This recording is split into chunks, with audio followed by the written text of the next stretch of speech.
साधु और वेश्या की कहानी। एक समय की बात है। एक गांव में एक साधु रहता था। वह बहुत ही ज्ञानी और विद्वान था। लोग उसे बहुत सम्मान देते थे। एक दिन गांव में एक वेश्या आई। वह बहुत ही सुंदर और आकर्षक थी। साधु ने उसे देखा और उसकी सुंदरता से मोहित हो गया। साधु ने वेश्या को अपने आश्रम में बुलाया और उससे बात की। वेश्या ने साधु को बताया कि वह अपने जीवन से खुश नहीं है। वह चाहती है कि उसे सम्मान और प्यार मिले। साधु ने वेश्या को समझाया कि सच्चा सुख और सम्मान बाहरी चीजों में नहीं बल्कि अपने भीतर है। साधु ने वेश्या को ध्यान और योग का अभ्यास करने के लिए कहा। वेश्या ने साधु की बात मानी और उसने ध्यान और योग का अभ्यास करना शुरू कर दिया। धीरे धीरे वेश्या का जीवन बदलने लगा। उसने अपने भीतर शांति और खुशी का अनुभव किया। एक दिन वेश्या ने साधु से कहा कि वह अब एक नया जीवन जीना चाहती है। साधु ने वेश्या को आशीर्वाद दिया और उसे खुशी से रहने के लिए कहा। वेश्या ने गांव छोड़ दिया और वह एक नई जगह पर रहने लगी। उसने एक नया व्यवसाय शुरू किया और वह एक सफल व्यवसायी बन गई। वेश्या ने कभी भी साधु को नहीं भूला। वह हमेशा साधु के प्रति कृतज्ञ रही।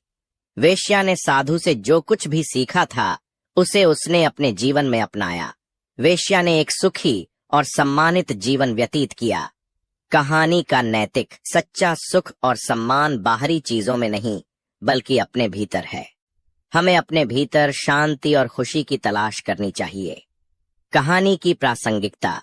यह कहानी आज भी प्रासंगिक है। आज भी कई लोग दूसरों को उनके बाहरी रूप या पेशे के आधार पर आंकते हैं। यह कहानी हमें याद दिलाती है कि हमें ऐसा नहीं करना चाहिए। हमें लोगों को उनके भीतर की अच्छाई को देखने की कोशिश करनी चाहिए। यह कहानी हमें यह भी याद दिलाती है कि सच्चा सुख और सम्मान बाहरी चीजों में नहीं बल्कि अपने भीतर है। हमें अपने भीतर शांति और खुशी की तलाश करनी चाहिए। कहानी का प्रभाव। यह कहानी कई लोगों को प्रेरित कर चुकी है। यह कहानी लोगों को दूसरों के प्रति अधिक सहिष्णु बनने के लिए प्रेरित करती है। यह कहानी लोगों को अपने भीतर शांति और खुशी की तलाश करने के लिए भी प्रेरित करती है। कहानी का निष्कर्ष। यह कहानी एक साधु और एक वेश्या के जीवन के बारे में है। यह कहानी हमें सिखाती है कि किसी भी व्यक्ति को उसके बाहरी रूप या पेशे के आधार पर नहीं आंकना चाहिए। हर व्यक्ति के भीतर अच्छाई और बुराई दोनों होती हैं। हमें लोगों को उनके भीतर की अच्छाई को देखने की कोशिश करनी चाहिए। यह कहानी हमें यह भी सिखाती है कि सच्चा सुख और सम्मान बाहरी चीजों में नहीं बल्कि अपने भीतर है। हमें अपने भीतर शांति और खुशी की तलाश करनी चाहिए। यह कहानी आज भी प्रासंगिक है।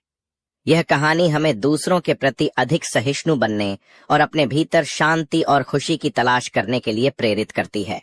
साधु और वेश्या की कहानी। एक समय की बात है। एक गांव में एक साधु रहता था। वह बहुत ही ज्ञानी और विद्वान था। लोग उसे बहुत सम्मान देते थे। एक दिन गांव में एक वेश्या आई।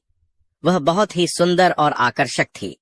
साधु ने उसे देखा और उसकी सुंदरता से मोहित हो गया। साधु ने वेश्या को अपने आश्रम में बुलाया और उससे बात की। वेश्या ने साधु को बताया कि वह अपने जीवन से खुश नहीं है। वह चाहती है कि उसे सम्मान और प्यार मिले। साधु ने वेश्या को